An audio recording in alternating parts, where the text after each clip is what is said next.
Yo, what's going on YouTube? This is your boy D Wayne bringing you yet another YouTube video at this time. So basically what we're going to be doing today is giving you guys my updated vendread deck profile.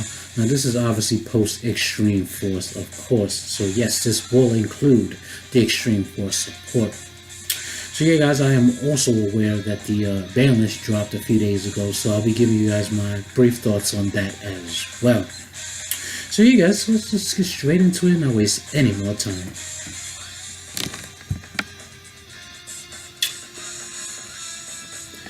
Alright, as always, let us start off with the monsters.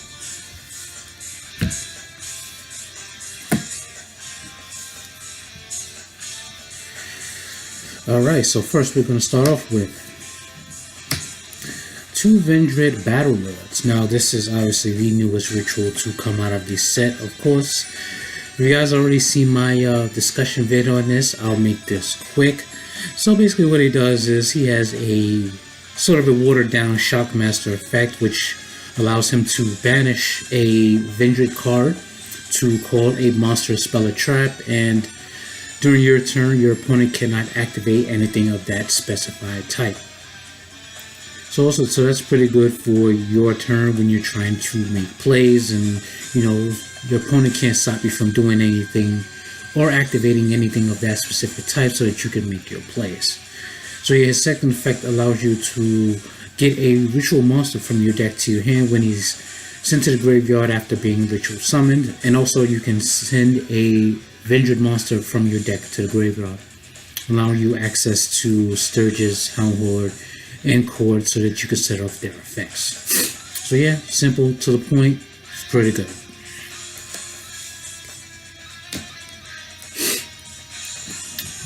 Of course, Triple Slayer, of course. Once again, I said this to you guys in my last deck profile video. 3 is completely mandatory, it will not change. Sadly, because even with the new ritual monster, Slayer is still necessary as a 3-up. You guys already know.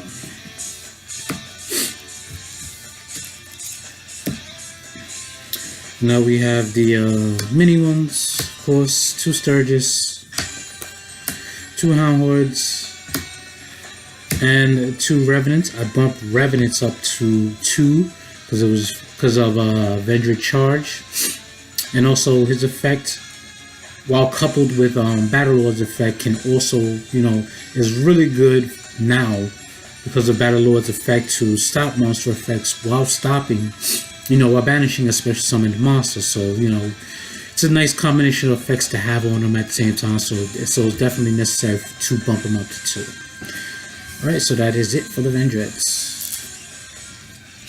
Of course, generic zombies, spectral, double unizombie,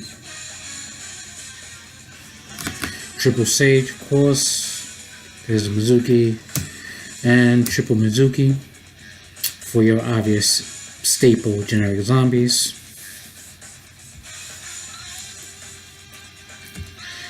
Surprisingly, I added 1 goblin zombie to the mix because I also run downbeat, and I saw a tech by Busted. Thank you for this tech as well. You can summon this, activate downbeat, special summon the Unizombie. Unizombie will send a Mizuki in the graveyard.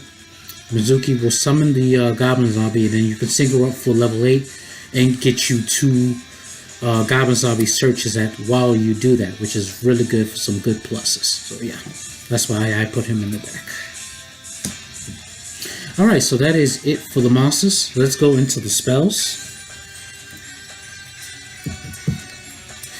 First we have Vendread Charge at 3. You guys should have already seen this one coming. It's probably the best card to come out of the set of Vendread support, of course.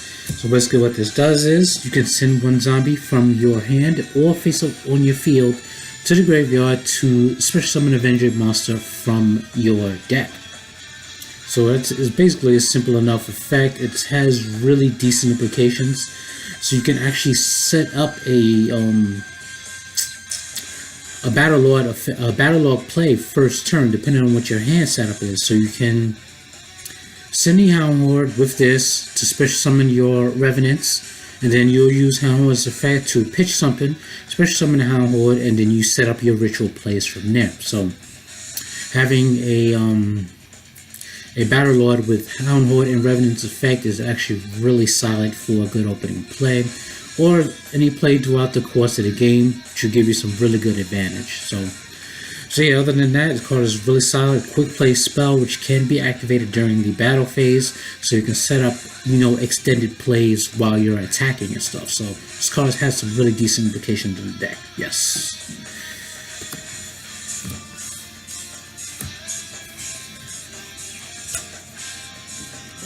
Of course, we have one Foolish Burial, of course. Foolish is foolish. One vendread Knights. So basically, this went from 3 to 1. I guess I felt like because vendread Charge was a better card in terms of your overall plays, because it's a quick play, so you have more versatility in it. So they still both work good in tandem with one another, but I like vendread Charge better in terms of setting up your plays and stuff. So that's why I kind of dropped this down to 1.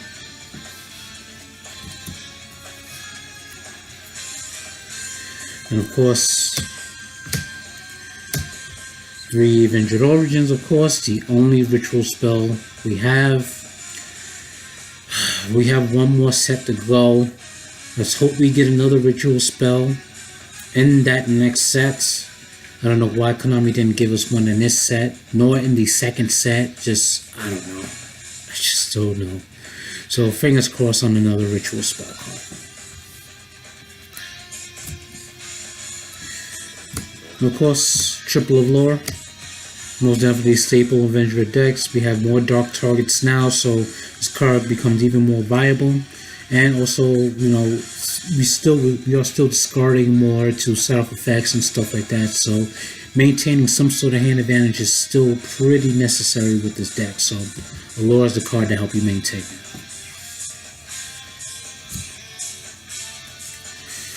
Alright, we have 3 pre-preparation of rites, of course, still a staple.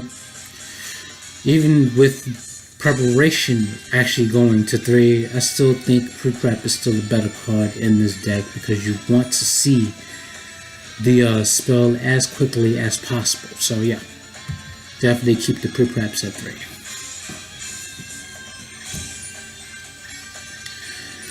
And we have 2 downbeats. So that obviously goes along with the combo I mentioned to you earlier about the Goblin Zombie. But you can also downbeat a lot of other things.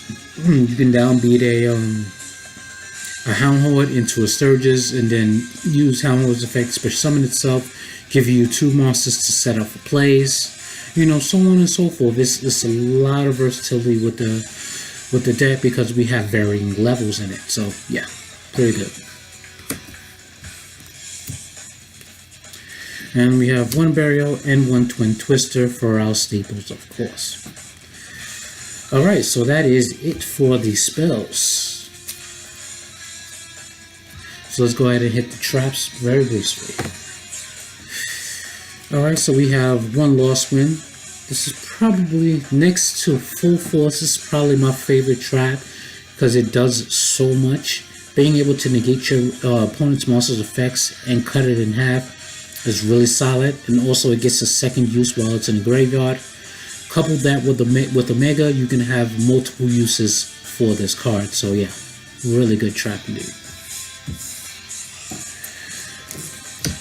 And of course, the best trap in my deck, this is Full Force Virus. You guys already know how much I love this trap. It does so much. It kills the Pendulum matchup. You guys might have seen my replays where I've hit a Pendulum Magician player with a Full Force and he's scooped immediately. So yeah, this card is really good, and it's so easy to set up with Sturgis and Hound Horde and stuff like that. How easy it is to set them up along with this card. So yeah, you guys already know.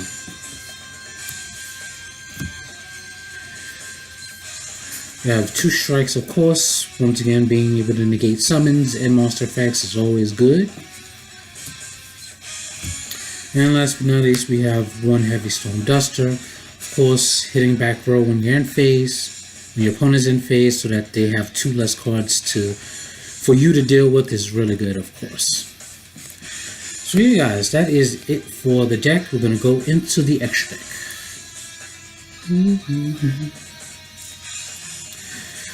Alright, firstly, for our links, we have Burload and Decode Talker, of course. Now, with so many options, we can actually go into Decode Talker very easily. Actually, I can't wait for the zombie link we're gonna get in Flames of Destruction, which will also set up your link plays pretty good. I've already talked about that, so yeah, that's basically it for the links. No need to have too much because we're running mostly synchros and rituals anyway. So yeah, that's that. Of course, our level 6s, we have Zombie Skull, Junior Style Samsara, and Stardust Charge Warrior for our level 6 plays. So obviously I run Spectral, of course, so Spectral helps get into these. And this for the random level 6 play that you can set up with to get you some draws for your Synchro Summon.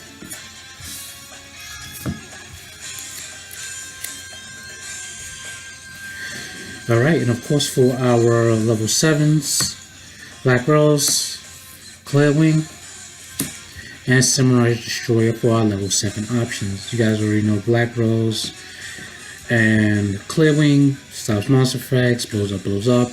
This is probably my favorite level 7 because it does so much. It really does. It helps your plays because it stops your opponent from activating monster effects while it's battling, and it can't activate anything else while it's battling. So fortunately, it has to battle a monster in order for its effect to kick in. But when you're battling a monster and your opponent can't activate anything, it's really good. So it basically stops everything all in one. So it stops the monster effect, and it stops any spells and traps from being activated during that battle. And I've definitely had a situation with this where its other effect kicked in to where when it's destroyed by a card effect, it can special summon a machine type monster. That includes itself. So you can actually keep bringing itself back every time it's destroyed by a card effect. So yeah, really solid card.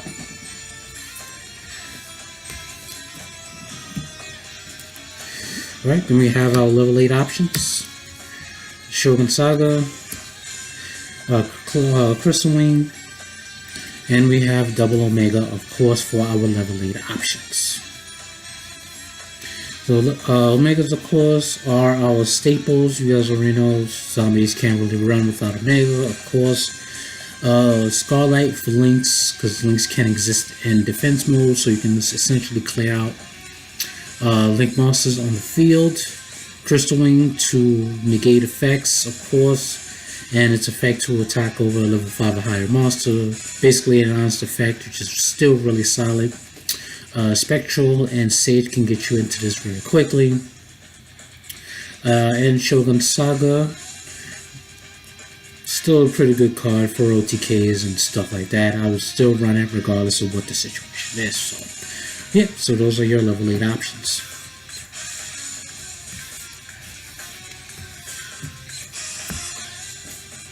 And we have Sun Saga for our level 10 and Trish for our level 9 option. So yeah, so Trish can definitely be summoned in here with Hound Horde, Sturgis, and Unizombie. To summon Trish, you can, depending on your hand setup, you can definitely open with this. And, you know, throughout the course of the game, it obviously becomes better because your opponent has resources to banish and stuff like that. And, of course, Sun Saga, you know, the Mizuki, Spectral, and Sage play I still run. Not a lot of, basically, no one really runs this card with that combo and stuff like that, but, you know, I'm one of the few that runs that, and I still think it's pretty good overall. So yeah, guys, that is it for the deck profile.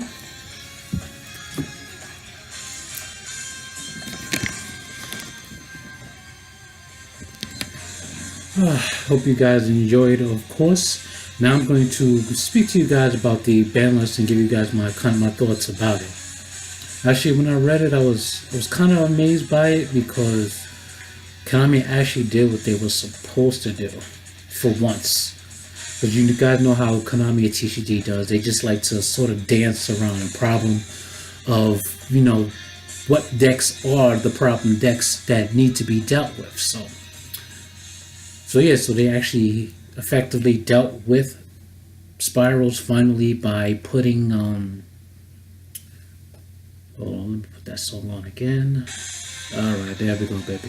Alright, by putting Spiral Resort to 1, which I believe they should have did with the emergency ban list they did on spirals. They should have put Resort, Quick Fisk, and Drone to 1 all in the same list. I'm not sure why they waited to another list to do it, but either way they did it, and it was a very necessary hit overall. So what else did they do that was crazy? They put Bottomless and Torrential Tribute to 3. I definitely wasn't expecting that, so they literally put it from 1 to 3 all at the same time, which is something I definitely didn't see coming. So I thought was pretty cool. Basically, I'm just going all around the circles here. Nothing in particular order here. So the bands were Double Iris Magician and Skull Crobat Joker. Those were 2 of the bands. They've really been back and forth with the Skull Crobat Joker. They've had it to 1, to 2, to 3. Now it's banned again. They really need to make up their mind about that. But yeah, Double Iris Magician was not a once per turn effect, allowing you to get like multiple searches off all at one time. So that wasn't fair. So it was just like Plush Fire, where there wasn't a once per turn effect. They should have been hit Double Iris. I'm sure they knew more than in advance that Double Iris wasn't a once per turn effect that can be abused. So it took them long enough to hit that. But of course, Duelist Alliance is still a card, and all of the cards, the Star Pendulum Graph and the Trap card can be searched via those cards, but there's more resources you have to use and then less resources you have to search with, so it obviously hits the deck's consistency a bit when you can't get into those cards. So yeah, so what else did they ban? GoFu definitely should have been banned. And they hit Level Leader too, finally. We've been waiting for that as well, so we could stop the degenerate shenanigans with the bullcrap. They put Grind Golem to 1, which I honestly believe they should have switched with Goku. Goku should have been at 1 and Grind Golem should have been banned, because you honestly only need the 1 Grind Golem in order to get your combo off. So if they would have banned Goku, that would not ban Goku, ban Grind Golem, that would just end that right out. So yeah, so what else did they hit?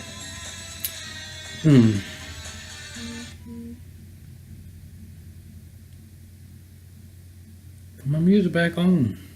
Alright. So what else did they put to 1? I'm doing this straight off memory here. I don't remember everything entirely from the list. But they put Blackluster Soldier to 3. It's not really that big of a deal, of course. So yeah, so that's basically my thoughts overall. It's a good list. I like it because they did a lot of good things to the list. Basically, they spiced things up a bit with the list, taking a lot of things that were on and putting them on the list and putting them at unlimited, and taking things that were off the list and putting them at limited as well. So I think it was a pretty solid list overall. So yeah, guys, those are my thoughts overall. I hope you guys enjoy. Always open discussions on my videos down in the comments below. Of course, let me know what you guys think about everything we discussed today. Alright, so I will leave that at that. So I'll be bringing you guys more videos in the meantime. But until then, peace, YouTube.